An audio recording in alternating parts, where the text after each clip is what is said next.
Welcome to this webinar brought to you by Evolve. Evolve is a new coach education platform designed to support coaches all over the world. To get in touch with us, visit our website, www.evolvethecoach.com. X and Instagram is at Evolve the Coach, and Facebook is Evolve Coaching. Today we are recording our second episode of our second series. So obviously we had our first series, which was 15 guests from all over the world. Today we bring to you Aarran Racine, who is an ex-professional footballer and current coach at Worthing FC, competing in the National League South. I will allow Aarran to introduce himself to the audience before we get going. So firstly, thank you on behalf of Evolve and all the listeners, Aarran, for giving up your time. We look forward No, to thank you. hearing about you. But if you want to give us a little bit of a kind of a brief or overview of where you've been and how you started, and we can kind of take it from there. Yeah, so I was playing local sort of Sunday league up until 15. Had a few scouts and trials before then, but obviously nothing successful. Then at 15, signed the contract at Southampton youth team. And then within a year, signed a scholarship sort of early. And then a year later, signed a pro deal early. And then I stayed at Southampton until I was 20. Didn't make any first team appearances, but obviously youth teams, reserves, etc. And then when I left Southampton, I spent 5 years down at Forest Green, which were competing in National League South at the time. No, National League Prem, sorry, it's a National League for 5 years there. Might be actually 6 years. And then within that stint there, I had a couple of low moves. So I played for York and played for Torquay United. And then after that, moved back home. Wanted to try and move closer to home at this part of my career and that stage of my life. It was slim pickings. So I'm down in West Sussex, and it's sort of slim pickings in terms of full-time football. Well, it was at the time in terms of clubs around there. I knew George, the owner at Worthing, went down there, done some coaching, ended up signing there, and then played the remainder of my time at Worthing. And then before or in the duration of that sort of, I'd say maybe 15-year period of football, experienced quite a few injuries. Started off quite minor when I was 16. I had just a knee surgery for meniscus damage. And then I think when I was 18 or 19, had an ankle reconstruction. So ruptured all the ligaments in my ankle and then fractured the top of my foot as well. 22 years old, suffered my first ACL. 24 or 25 years old, suffered my second ACL. I think 27, suffered my third ACL. And then at 32, suffered my fourth ACL. So, yeah, bit of an Wow. interesting 15 years in football. We'll go to injuries in a little bit, but I think as we start at the beginning. So you grew up in West Sussex, right? Yeah, yeah. Yeah. So, um, do you have a family background from kind of the game, or was you always going to be exposed? How are you best exposed to the game at a younger age? No, none of my family in terms of had or come from football. Me and my brothers played it as a kid, and I was just always sort of playing it. That was it, really. Didn't even watch it as a kid. Played the video games and played it out on the streets and on the fields, and that was it, really. But yeah, didn't really come from a sport, even well, football or even a sporting background, really. So How did Southampton first find you? I was under 13s at the time. My dad got quite pally with one of the scouts, and then he put me forward for a trial. The scout was an old boy called John, and his son was the coach at the under 13s at Southampton, so he put me forward. And I didn't make it at the time then, but my dad and John, the scout, kept in touch, and he was like the local regional scout. He always kept in touch, and then I think he always said to my dad, "It's probably about timing more so than it's sort of almost like when rather than if I were to get signed." So I think he always had an idea he was going to send me back at some point. And then under 15s, 2 years later, he sent me back, or beginning of under 15 season to end of under 14s, sent me back, and then fortunately got in. So the process of getting in wasn't so straightforward. And I guess now, how much do you know about the process of when you were signed in academy football and how much has changed since your time? Or do you think it's a little bit of the same? Oh no, I think it's changed massively from what I hear. I haven't coached at academy, so I can't obviously speak for any or sort of accuracy here. But from what I understand now, the coaching and probably the commitment's a whole new level in terms of what I was doing 20 years ago to what they're doing now. Mm. So go to Southampton. So do you kind of do you travel up and down then, or is that the process at the Yeah, beginning? no. So Dad used to take me up twice a week for training, and then take me to the games at the weekends. And then I think shortly after my first year, they only recently introduced day release. So my Hmm. second year, within the first time at the club, I actually had 2 days off school, and I was training there twice a week in the daytime, and then obviously playing weekends. So obviously become a bit easier for my dad. But Right. that was the gist of it. And then obviously after school, just straight up there full time for the scholarship and the pro. So yeah, a lot of commuting early on, but eventually that sort of simmered down for yeah. So what are some of the best experiences you had in academy football as growing up? Um, for me personally, when I was I think timing for me was really important because when I first went there, it was a coach who really liked me and valued me, and that was the son of the scout. And then after my first season, another coach came in who took a liking to me, and he played me at under 18s when I was under 16. And I think I played every game in the under 18s at under 16 at centre back, and then that got me my early pro deal. And then that's when I came back that pre-season, so my first year for the scholar, where I'd done so well the year before. And I think again, timing was a big part of this because Southampton at the time were basically in administration, didn't have a lot of money. So Mm. I remember hearing the rumours of they were trying to get rid of all the big guns at the club that cost a lot of money, and they were playing a lot of youngsters. So they had about 4 or 5 of us the first week of pre-season train with the first team, and after that week, a few of the youngsters went back down to the youth teams, and I stayed up there with a couple of others. So I was effectively in the first team. I played all the first team, well, not all of them, sorry. I was in the squad training and part of the games in pre-season. I played against West Ham. I think I played against Stoke.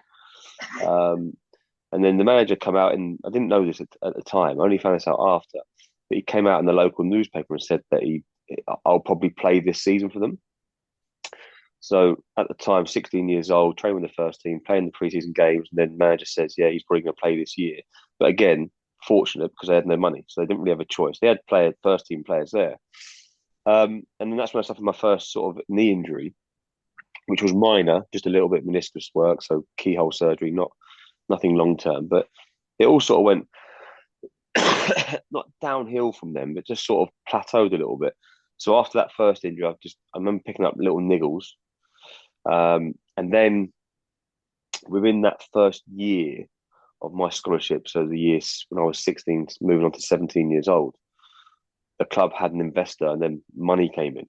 Mm. So then it's like they started buying those players and bringing some big hitters in, which is obviously fine. And then I experienced, I think, maybe 3 or 4 different first team managers in my time there, which obviously wasn't ideal.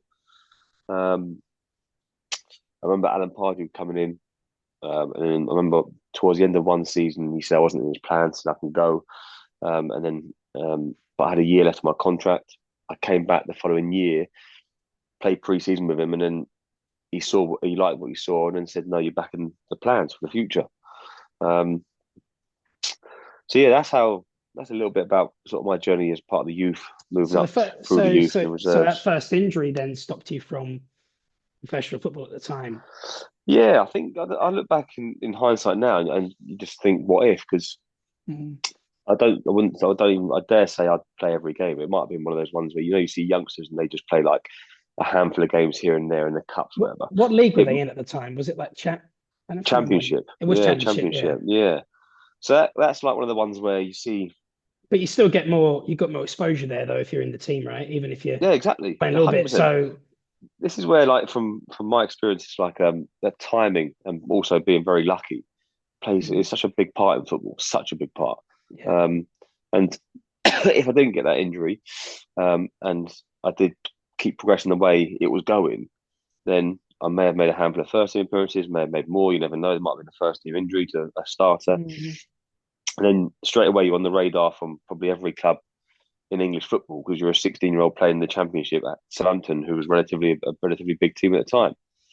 And then you have that one injury, and then it sets you back for that first year of football. So I remember having little niggles again, and then by that time, the money comes in, and then it's like, yeah, well, the youth team's not the priority now. We can really kick on and go and buy some of the best players, Right. etc., etc. So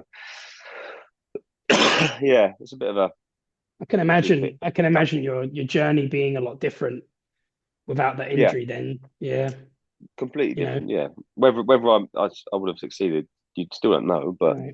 um, Well, yeah, it sometimes definitely I would have been think, different. I'm a believer in you're supposed to be where you're supposed to be, and you end up where you're supposed to. And I guess, all right, it's a shame that it happened, but Mm, maybe it was supposed to happen for some good reason.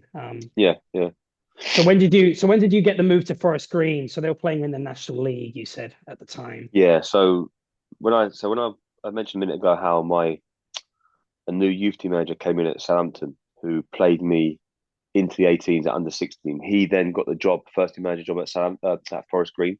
Mm, So once he heard that I got released at 20, he was on the phone, offered me to come down there, and that's sort of how that sort of come about. He was there for I think the best part of 2 years, I think. Then he got sacked. Then you had someone else come in who again took a liking to me, right. which was AD Pennock. Spent a couple of years there with him, and then another manager came in, Mark Cooper, who then didn't take a liking to me, and then that's where eventually my time at Forest Green came to an end. So I've experienced like the good lucks and the bad lucks in football. That's why I think, don't get me wrong, there's people that sort of work hard and earn what they get. There are some people that are unlucky and some people that are lucky, but like Right. fortunate lucky, not lucky as in don't deserve it. Just they're fortunate in the timings. Um, but yeah, How did you find relocating to Forest Green? So how did you find relocating away from family and because you were relatively young at the time, right? Still, so how yeah. did you find that? Well, Southampton's only about an hour and a bit down the road, so I moved there obviously as a young kid when I was 16. Mm, So moving away wasn't necessarily the most daunting thing at the time at Forest Green, but I'm always a bit of a homeboy, so um, it was obviously hard at first, but I think you know what you're doing it for. So it's mm. obviously for football to try and succeed, etc. Um, so yeah, I'd say it wasn't too bad. And obviously, once you get settled and you start making some obviously new friends in football, it's all fine. But you played a lot of time, so you played a lot for Forest Green too, and you obviously were the captain of Forest Green for some time in that spell. So you obviously there must be some good times and some good things that you can recall on that. What are the biggest achievements that happened in Forest Green for you? Um, yeah, we were successful in this when the second manager came in. So AD Pennock, he came in and he took us. We were basically competing at the top for the best part of 2 years. I think we lost in a playoff semi, and then the second year he was there, he got us basically to the playoff final. Weirdly, he got sacked before the final, um, and then when Was you still playing for them at I, the time when he got sacked it before the final? was I still playing? Yeah, was you still there? Yeah, yeah, I'm still there. Yeah, yeah. Did you That's when I play was. in those games? Yeah, yeah, I The played in all of playoff them. Yeah, games, you're yeah, playing the playoff yeah, games. yeah, yeah. Played in all of them. That's when I captained them and walked out in Wembley. So that would be my highlight. But obviously, Mm, we lost 3-1 to Grimsby. So it's sort of one of my highs and obviously one of my biggest lows in football as well. But on the build up to that, I wouldn't say there's um, any other highs really. Really, we didn't really win any cups. Only really competing top of the league towards the end of my spell there. But yeah, that's it. and you had a lot of injuries through was it through the Forest Green period that you were getting some Yeah, injuries?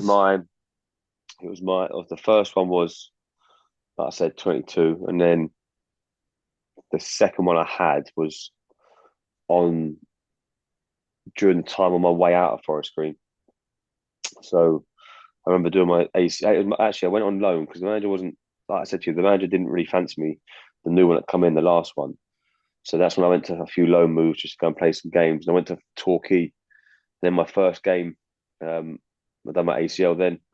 Um, and then that was a tough one because I wasn't really playing anywhere. I had a year left of my contract, so it wasn't all doom and gloom. But it wasn't a nice feeling knowing you wasn't wanted at a club, and then you're also injured for this long Injured, yeah. long duration, which was tough. But So you've been very yeah, unlucky. You're very, very unlucky with all these injuries. You know, obviously timing is, as you keep saying, right? Timing is everything. When it comes to football, you know, you either lucky with timing or you're unlucky with timing, and it seems that you've had your share of misfortune. So it ends at Forest Green, and that's when you said that you came back home, moved back home. So you went to Worthing. When you went to Worthing, what was remember what league Worthing were in at the time that you first went there? below now, which is the Ishman Prem, So you're at Issam Prem, seventh tier. Yeah, seventh tier. and now obviously doing a great job in National League South. Playing for Worthing then. So how did that came about through you knowing George, right? Yeah, I messaged George when I was so during my time of injury, that second injury at Forest Green, the manager wanted to sort of get rid of me. We basically negotiated my contract up and got paid up, and then that's when I moved home. So I had a bit of obviously spare time. I was injured. I wanted to keep my foot in the door because it was my second injury. I remember during my first injury, I was thinking, this is a serious injury. So what I'm going to do, I'm going to try and give myself a bit of backup. And I studied to be a PT just in case I didn't come back from this injury. And then the same mindset happened. Second injury, second ACL on the same leg. So I was like, all right, let's try and do something productive in my time whilst I'm injured, just in case this doesn't work out. So spoke to George. I knew obviously he owned the club, and then just said there's any coaching available. Started coaching the kids, and then the first team managers who were there at the time, they also helped coach the kids. They're a sort of academy setup, Mm. and then just got talking to them and sort of just they asked me just to be in around the first team, really, not really doing anything, just sort of be present, talk to them about football, etc. So yeah, during that second injury on the ACL, it was just all about coaching really. And then yeah, like I said, a Yeah. mixture of youth team at Worthing and then helping out as and when for the first team at Worthing. Before we jump to Worthing, actually, I'm gonna go back. So how do you deal with all these injuries? So how, you know, obviously you've had so many of them, and obviously it feels like every couple to 3 years you seem to pick up an injury or something at least. So how do you mentally keep going? Because I'm sure there'll be prospective or players maybe even listening that want to know if they ever run into the problems that you've had. How do you keep that mindset going? I think a big thing for me was having like a good network, a support network around you. But for me, it was just having the professionals around you, like the physios and the fitness coaches. So my first ACL was hard work, like real hard work. Like it was, I remember straight away after the operation, 22 years old, I was in the rehab room from like 8:30 till 4 every day, just doing the most boring, tedious stuff. And that was the best part of like 4 to 6 weeks. And after that, it's a slow process and you're doing things that you think you can do more, but you can't push it too much, etc. So mentally it's tough. And then I think being in that environment, a full-time environment helps. Mm. And then my second one, like I said to you just now, that's when my contract got negotiated and I got to move home. But I was still injured. And that's where I struggled a lot because I really struggled with motivation. Didn't have that support network around me to sort of push me when I needed it, to guide me on what was right to do. And I remember trying to come back too early. And I remember I had all sorts of pains in my knee. And I saw my surgeon, and he said, "Yeah, you're still about 3 months off." Um, and then the rest of it, after the ones remaining after that, I had again a good support network, a bit of routine, and something to fight Mm. for a little bit. So it became a little bit easier. Um, But for me personally, it's all about having a support network around you to sort of help you along the way. So it's obviously tough outside the professional environment, as you said. So obviously, some people might be listening and might have these problems outside the professional environment. So as you've alluded to, that can be tough without having the right support network around you. Yeah, So I think so. And I was what? just to interrupt there, but I was also not. I was a bit of a loner, but I was a bit like I just kept myself to myself. So when I say support network, yeah, I struggle with having the professionals around me, but I didn't really lean on anyone. Didn't really ask for advice, or I never used to talk to people about how I was feeling. Like when those down days when I was struggling, I was just a bit like just suck it up, get on with it, and see what happens. So definitely from a professional point of view, yes, but also from a social point of view, I think that would have definitely helped me at the time as well. So Worthing, obviously we just touched on it a little bit. You so when did you get so after you got back from injury, you decided to then play for Worthing, which obviously as an outsider looking in, and obviously I was fortunate enough to coach with you a little bit as well, and the youth development side of it. But there's been a lot of highs at Worthing in more recent years. So how did you find your playing career at Worthing? Yeah, I thought so when shortly when I was asked to go and just be around the first team when I first went there, the managers at the time didn't really last much longer. I think a few games later he got sacked, Mhm. and they brought in Adam Hinchelwood.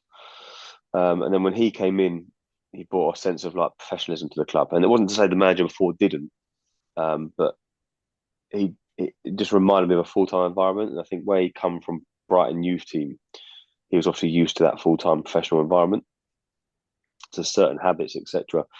Um, but I remember obviously my aim was to still get back to the National League. So I remember going on a couple of trials, just to a couple of London teams. It didn't quite work out. But before I did, the chairman at the time um, offered me a contract and said, "Look, I know you want to do X, Y, and Z, but we'd love to have you. Here's what we can offer." And then they put a deadline on it. So I still went off, had a couple of trials. Obviously, didn't work out, and then obviously just took the deal there. But yeah, like ever since, I mean, obviously you'll look at it on paper. Ever since Hinch took over, it almost went just from up, up, up in terms of league positions, wins, stats, etc. So yeah, I think my time there was really enjoyable because he brought that sense of professionalism to the club, Mhm. which I think really helped me because I liked doing things to the best of my ability, whatever I do. And obviously, coming from a full time professional environment, it didn't really seem too much of a change apart from obviously the part time training. So that was good. Yeah, Hinch done a commendable job with Worthing, and everything about Worthing just got better and better and better, as you said. And as I say, the way that because I've seen it as well, the way he operates is exactly like professional environment, which then attracts those kind of players, and obviously Yeah, makes things much more improved. So did a great job, got promoted, National League South, obviously doing a really good job this year. But obviously, Hinch obviously left. I think it was about half a year ago, maybe back end of yeah. It last was. year. I think it was February last year. I think it was. Kets, yeah, about a year ago or so. So Yeah, Kets went to York City. And it was a great move for Hinch. So the transition for you, because I know that you were taking charge for a short time in there as well, when he left. So how did you find coming away from being a player to then obviously more being a coach? Because obviously then you had that transition. I think before Hinch left, right? You come away from playing into coaching more. no. Well, before he left, I actually retired. I stepped back from football Yeah. So completely. that's what I thought, very, very close to it. Yes. Yeah, so that's when I suffered my fourth ACL, and then obviously that was when I was 32. Got two young children, and it was like it would have been a hard work going through that process to rehab and then try and get back to the level. I wouldn't get back fit until I was 34. So Mm. that's when I decided to sort of retire. And it's funny because it was kind of a scary thought retiring in terms of just obviously don't know what you're going to feel like. It's going to miss the game. Do you need it or that sort of thing? And then I remember when it did get announced and then I did officially retire. I didn't realize how much stress football caused me in terms of just like preparing, eating right, sleeping right. You don't get those good night sleeps because obviously the kids are up or you haven't quite eaten the right thing on the day of a game. I just didn't realize how much it impacted my life. So really weird because on the build up to retirement, I thought I was actually quite scared of officially announcing it. And then shortly after I announced it and then got used to not having football, um, it's it was just like a completely different way of life. I was just stress free. I had a full time job. I was teaching, or still am, and everything was just sort of calm. I really enjoyed it. I knew eventually I'd get back into football at some point, but at the time I was like, I'm just going to soak this up. This is amazing. And then I get a phone call or a message from the director of football at the club and said, "Can you talk?" And I actually said, I'm teaching in 10 minutes. Can I ring you after?" And he replied saying, "No, it's important." So I had to send my class out and they had to wait outside. And then I rang him and he said, "Oh, yeah, Hinch is leaving. We want you to take over interim for the remainder of the season."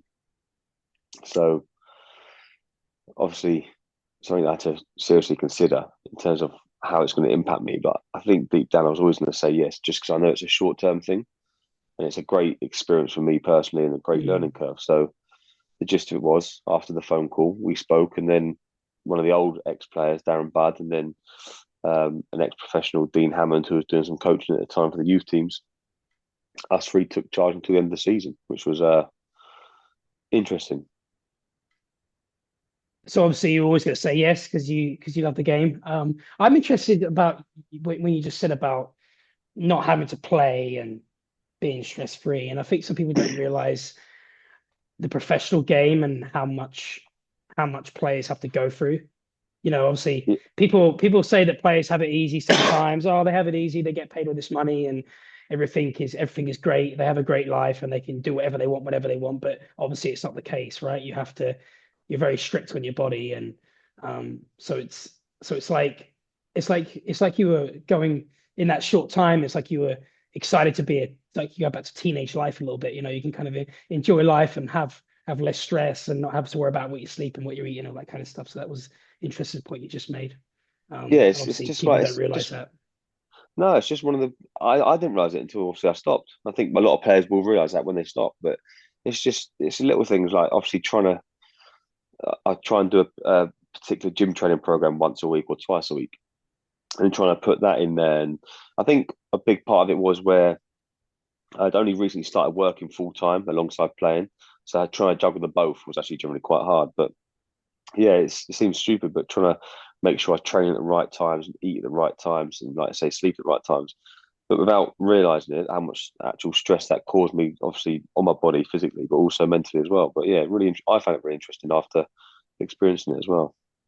So as you step into coaching, obviously you were coaching in the youth development of Worthing, obviously when you were playing as well, right? Because I was also with you at the time. Um, so I want to understand of what your outlook is on youth development and kind of your philosophy in the youth games. Obviously, you've had a lot of professional experiences that can kind of help you and guide you. But in terms of coaching youth and for youth development purposes, I want to kind of get a kind of an understanding of what your philosophy is with that. Do you know what? I wish I was coaching more youth now, where I know a lot more about their games. When I was coaching youth, obviously back with you, um, I d the obvious thing is I don't know as much as what I know now, and that's obvious. But I think I probably I wouldn't have an idea on what my philosophies would be now without the experience actually going into it. Mm. But I think a big part that I see missing from what I hear from missing in football is like a winner's mentality. So it's like almost okay to lose games and not win because it's all about the development. And obviously that's a big part, but I think you still want to develop winners. So when they make the transition into first team of men's football or women's football, they have to understand that winning means everything. Right. And it's not about when you get to the first team, it's not about the process. It is about the process, obviously, long term in the season. But at the end of the day, you need to get a result. You need to win. And you need to win sometimes in the ugliest ways. You need to win by using some of the dark arts. And then sometimes you're going to win games where you prep something all week for tactics and techniques, whatever, and then it comes out in the games. You're going to win in all different kinds of ways. And what I see in a lot of, and listen, this could be completely wrong, but it's just what I've seen. It is heavily influenced about the process in kids, and it's okay because we'll develop you here and we'll do this, rather than winning's still a big part of any age group, in my opinion. I don't think you can take that away from anyone. No. So I'd like to, if I was ever involved, I'd always make sure that there was like a trying to incorporate winners mentality. But I'm going to contradict myself now a little bit because the pro part of the process in terms of developing the kids. I think, again, I'm going to state the obvious here, but the process would be trying to develop the smartest players. And how you do that is there's obviously getting loads of like sessions you can put on, but trying to coach game intelligence. I think that should be a real key priority in youth coaching. Because you look at the game now, the modern game, and you see managers at the top level, they change systems 3, 4, 5 times in the game. You see players potentially changing what they do in a game in the moment to suit or to counteract the opposition and what they're doing, their strengths and whatever. So I think the biggest thing would be trying to coach and develop game intelligence alongside all the other boxes you've got to tick. I think there's a happy medium between what you're saying about development and winners mentality. And I also think Hinch did a commendable job again with just the youth development, the youth teams at Worthing and he always made sure how closely that those teams follow the first team. So obviously if any of those young players were coming into the first team, at least they had an understanding of the way that Worthing play and what was expected. Yeah. And I think that's, something that I haven't seen personally in anywhere I've ever really been. Is I haven't really seen the youth and the kind of the men's team or even women's team, but I haven't really seen that ever align as much as I did at Worthing. So I'm hoping. Well, I'm sure that you guys still do that now at Worthing, right? So it still looks like it's pretty aligned to youth and the men's team right now. Obviously, it's a different coach, but I think I think the foundations from Hinch was set already, right? Yeah, I think their ideas are the youth teams mirror the first teams and sort of how they play, etc. And I think a big part of it is where we are part time. The first team manager in their role, they have to partake in some of the coaching for the youth. So that's a real big positive for the what's the word the journey into the first team for the youth team players. I think that has a massive impact, obviously a positive impact. But the new manager, Chris, he's actually got a bit of a different view on it, and it's not necessarily his view. It's just something he sort of just chucked out there when we were discussing it a few weeks ago. But it's all good. The youth teams having the same sort of let's say formation and playing system as the first team. But he questioned, what if you got your two best players in an under 14 team are your strikers, but the first team play a formation where they only play one striker. So you've either got to release one good striker or play one on the bench or play them out of position. And is that really developing them? And are you getting the best out of your youth system in terms of trying to get the best players through to the first team? Which I thought was really interesting. So I suppose it comes down to, and this is obviously a really big buzzword in football, but the principles, obviously the things that need to be the things that you sort of instill through a team, rather than being too specific and boxing yourself in with formations and making sure they do exactly the same as the first team. I'm not sure it has to mirror the formation, though. I mean, personally, I believe that a formation is only a starting point, and you never really stay in the formation anyway. I mean, no. All right, it's very, the higher you go, the more fluid teams get. But in terms of, it's just a starting point, right? So you can, I'm a 3-5-2 guy now. So when I play 3-5-2, it's never always a back three, right? You always have to find a way to create the back four when you need it. And, so in terms of it being fluid, you need, so as you say, I think I'm in agreement. I think, sometimes you've got to play different systems and, you've got to work with what you have. And I think, again, this is where a happy medium. Again. Yeah. And this is where it's like the game intelligence. So you look at, let's have a scenario where a really simple one. You're playing with a back four, wing backs are split in there, or full backs are split in there wide. Two centre halves from the ball, and they're struggling to play forward. There's too congested in the middle of the park. So how can we open up this? Well, let's get a number 4, one of our pivots, to drop in the back line, either to go and receive it or open up a passing lane. So then what you've done, like you said, you start with a back 4, that's your formation. It could be a 4-4-2, whatever you want. But in the moment of a game, you actually change your formation. Now you're building with a back 3. And naturally, if you build a back three, you're probably going to have your fullbacks a little bit higher, a bit more aggressive. And Mm. then your formation actually does change. But then that's all about the principles, isn't it? In terms of like creating space, creating passing lanes, trying to find your free man. So this is where again, can the youth of today I like see that and identify it, or is it a case of we're playing this formation? Right, my position is on the left pivot of this one, the left number four. I'm going to stay here. I'm marked. Okay, well, I'll stand here anyway. This is my position, etc. Mm. So this is where I think it's really important to try and build that in, like the youth of today, because that is a big part of I think first team football now. Are you still coaching the youth as well? Are you still there now? You still No, doing no, that? I No. did try. As soon as I obviously was going to retire, I did see if there's anything available, and there's nothing available. So that's when I was like, well, I'll just take a step back from it all completely. But no, just doing the first team now. So how's the first team journey going? So how obviously you guys are flying at the moment in terms of position and where you are. I'm hoping that you guys at least make the playoffs, and it seems like you have a chance at making the playoffs. So it seems like everything is going well. What's the outlook on the rest of the season? I think it's been going. I think it's been going really well considering the big transition. I think we Mm, lost some big players last year. We were a completely new coaching team in, and we started off. In hindsight, now we started off quite ropey, mm, and we're 4 points off top still. I think we might have a game in hand, maybe. I'm not sure. Um, so at the moment, it's looking good, and I think we've only really we're just finding our groove.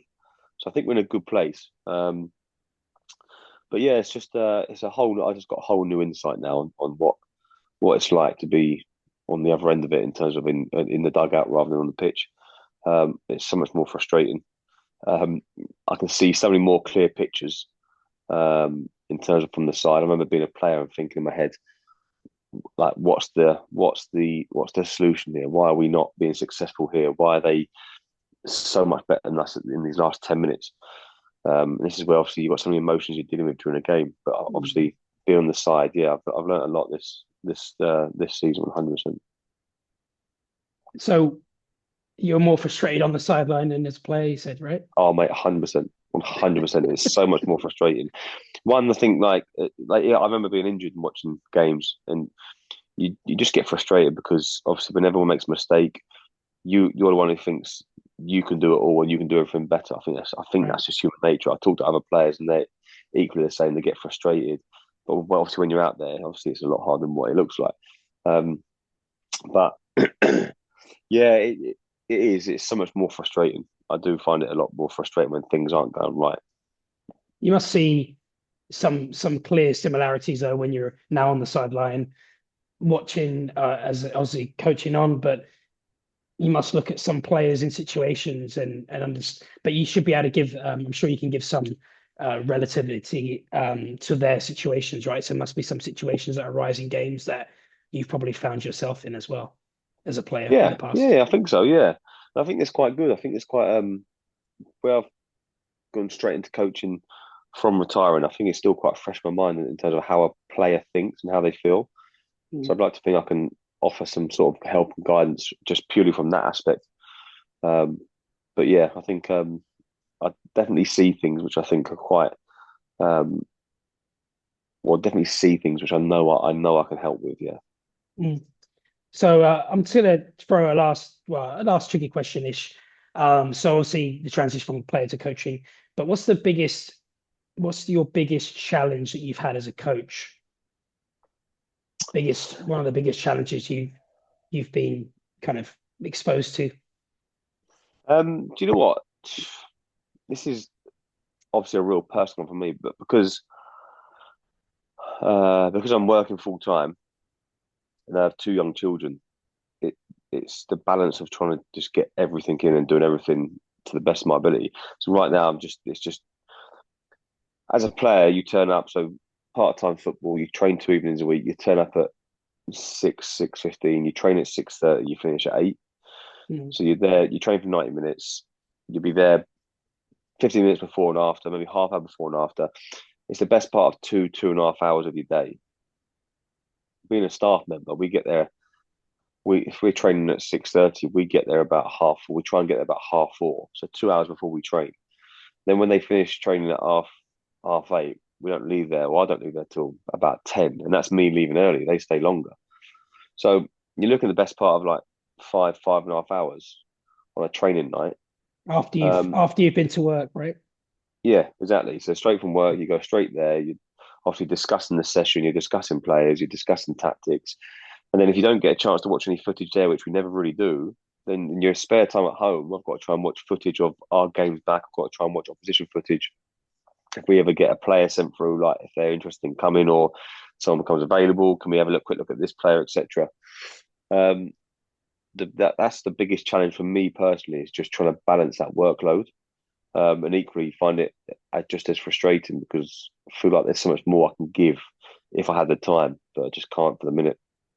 So what's your advice then? Because obviously everyone's in that situation. I'm sure at lower levels and even the level that you're speaking about. But some people I mean, I hear from friends and different people all the time that people are, and even myself personally, feel like I'm kind of run down and feel like it's too much. So how do you know when, or how do you get the best balance? Or how have you? Because obviously, I'm sure at the beginning, I know your nature, so you probably put in so much energy into something that you and trying to tell yourself that you just can't do as much as you want to. So how do you find that balance? What I've learned to do is try and find what are the most important things I have to prioritize and just do them. So I found myself, even in my daytime job, I think everyone knows this. When you try and do too much, you don't give 100% to everything. So I feel like I was Mm. giving 50% here, 50% there. So especially in football now, it's about, for me, just trying to find or trying to prioritize the most important and just trying to go all in with that. So I won't put myself under pressure. And if I can't watch our game back from the weekend, I won't go and watch it. Whereas previously, I'd try and squeeze in as much as I can. I'd be knackered. I'd be probably in bed by 9:30, but I'd try and watch something back just so I've done that and tick that box and just get burnt out. So I've learned to sort of let go. And if I can't physically do it, I won't do it, because I know that it's only going to have a negative effect on me the next day if I try and do something. And then in training times, if I'm going to try and do some sort of training, just again, or if I'm on a training night, just focus on what I can do and what I can do at 100% and give the most effort to, and then just Mm. go and do that. Which still obviously isn't. I think that's best case scenario for me. It's obviously not ideal, but it's best case scenario, trying to prioritize the most important and just going all in with that. Because even before, I remember just thinking, I remember thinking, I'm doing this, I'm doing that, I'm doing that, and it's all just basically shit. Yeah, But now I've 100%. That learned, something is better than splitting yourself about five or six different angles, right? It's yeah, better 100%, yeah. to find out your priorities and prioritize. So on that note, I mean, that's a great way to finish, I think. But we have some three quick fire questions that we usually just kind of end on, and it's kind of coach orientated. But the first one is, what free piece of advice would you give to coaches now that you have kind of been through your journey? So what kind of advice would you give coaches, maybe starting out as well? So what advice would you give? The first one that comes straight to my mind is a coach told me this when I was younger. Be world class at the basics. So Mm. I think, and I experienced this when I started coaching early on, where you see these fancy sessions online and you see something that looks really nice, and you might put it on without any real meaning behind it, or you try and force um, a meaning behind it that suits you because the session looks good. But as and when we do that, sometimes I think you can over overlook with the basics and what the players need. So I would say just nail the basics 100%, especially in youth football. Just be as basic as possible. Um, no, sorry, not be as basic as possible. Sorry, but making sure we're not overlooking the basic. Right. So make sure Yeah. we're world class at the basics before we can move on to more complex stuff. My second bit of advice is try and utilize as much time as possible in a session. Now, this might come with, you might need, like, again, a couple of coaches for this. But one thing I've learned this year is, we could do we might put a session on of keep ball, for example. Mm. It might be a transfer game, whatever it is, and it might be 3 or 4 rounds of 4 minutes, let's say. Um, and then you could do that, but what we do at the moment is we might take a striker out for that 4 minutes, and they'll go and do finishing and get loads of shots off for 4 minutes, and then they'll rotate in and out of that session with different strikers. And the point of that is, sorry, the point of that, what I'm trying to get at there is to try and utilize as much time as possible within a session, within an activity where you're getting the best out of everyone. Something as little as well as like if you're doing just a little passing sequence at the beginning of the session where you're just getting the players warmed up a little bit, a little pulse raiser. If you've got a queue of 3 or 4 players, rather than just stand there for 30 seconds, get a second coach serving them balls. So little half volleys, little volleys, whatever, just so they're getting loads and loads of touches. But I think it's really important. Obviously, we do that at men's football now, just so again we're getting the touches. But obviously, for youth football, I guarantee there's probably a lot of people that you or a lot of coaches that maybe won't recognise that certain players just waiting around for 30 seconds, a minute, Right. 2 minutes. Could be a whole session where they might actually be Adds up over time. doing. Yeah, exactly. So try and utilise that time in every session and activity and try to squeeze as much out of it. And I'd say this is one for me personally, just being organised. I've gone in the past where trying to think of sessions off the cuff or trying to do things, trying to cheat the system a little bit, turn up, rock up and just put a session on, the same thing with no real meaning behind it, but it's a good session, it's a safety session. Being organised, making sure session planning, making sure you're doing everything you do in that session has a reason and a purpose. And for me personally, I can't rock up and just put a session on. I'm not at that level yet with the experience that I've had, but other coaches can. Yeah. So I'd make sure Constant experience that. organisation. Yeah, organisation is key. Second question. So how should a coach step out their comfort zone? So how would you, or how have you done it? Maybe how have you stepped out of your comfort zone in the past? Whenever any opportunity arises, and I think this is generally just life for me, but whenever any opportunity arises that you are unsure with, and you don't think maybe it makes you feel uncomfortable, then go and do it. So if the interim manager role, for example, I knew it made me feel uncomfortable, but I know for a fact that once I got in there and done it and come out the other end, I knew I'd be a better person for it and a better coach. I knew I would have learned so much more. I think whenever you're out your comfort zone, it's horrible at the time. Yeah. To know that you're going to come out the other end better, whether the outcome is good or bad. Whether if I went into that interim role and we lost every single game, I'm still going to come out that at the end of that process a better person, providing you reflect on it, providing you reflect on what obviously went well, it didn't go well. You're always going to be a better person. I think having the understanding of if I'm in an uncomfortable situation, there's only positivity can come at the end of it. I think that'll help people get out of their comfort zones and obviously take on challenges. It's a great point. Lastly, what is the best way to continue to develop? So maybe through the game, or or again, what do you do? So how do you best continue to develop through the game? I'll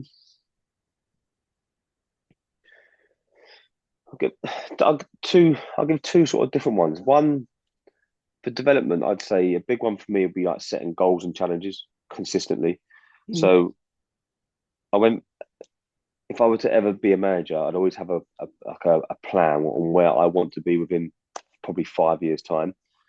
And then obviously break that down and how we're going to get to that goal in 5 years' time. I think I would do that, and then what was the other one? I've forgotten it now. So repeat the question again. Sorry. What's the best way to continue to develop? Sorry. Yes. Right. Okay. So if I think about a first team environment, I think the best way of developing is being completely in house and focusing on the process of where you're going. So you want to be a team that wants to go and win the league, for example. You have the ideas and the strategies and the formations and the principles on what best is going to get you there. I Mhm. don't think you can be, especially with football, I don't think you can be too disheartened with, or you can't let it affect you too much when you win or lose. So Right. everyone knows in football you can play terribly and win. Everyone knows in football you can play amazing and lose. And it's very important in those moments that you don't get carried away. And a big part of that will be making sure when you win and you've played poorly, you recognize that. And the process is going to be the same regardless of the result. So Yes. the process in terms of if you've played well against your principles or you played poorly against your principles, the process is, well, we played poorly. We need to work on this, but we played well. We'll emphasize this and make us stronger by doing this more. Because if you can get caught up in the results, you might then think, we won this weekend, we got 3 points, but played really bad. Doesn't matter, we Mhm. won. So we'll move forward and just carry on and we'll park the bus on that result because it doesn't matter because we won. So yeah, I'd say the process of that in a first team environment will be one. Yeah, it's another great point that you make, and I think in my experiences too, I've won games that I had what I shouldn't have done based on the outcome or the way that the game was played, and I've definitely lost games that I should have done on the other side of it. And I think we always, as coaches, usually just paper over the cracks on a win. It doesn't matter, we won. No, no, You know, exactly. but you've got to address that. And I've been ecstatic with a loss where we should have won, and I think we played really well. And then I've been really mad at the fact that we won a game so badly. So I think I've seen both sides of the coins, and obviously players are players, right? So if they win, everything's okay. Usually, Exactly. Yeah, yeah, if they yeah, lose, even if they played well, they don't see the positives. They just see the yeah. negatives. And that's Um, I think that's why it's so important to have a set of, again, using that buzzword, set of principles to go to measure your performance against. yeah. So it's good to have the set of principles because you think that's the best way to go and win. But equally as important, it's so important to have an idea that you're how you're going to play and how you go about your business. So Yeah. you can measure each performance off your principles rather than results. Well, Aaron, I want to say thank you on behalf of everyone for your time. And obviously, I know you're busy and everything else. And I want to wish you luck with Worthing as you keep progressing and hopefully see them in the National League next year. Got my fingers crossed for you. So thank you very much. And on behalf of us, I'll just say thank you. Thank you to our listeners, as always. You can catch us for more information on our website, www.evolvethecoach.com. Speak to everyone soon. Thank you.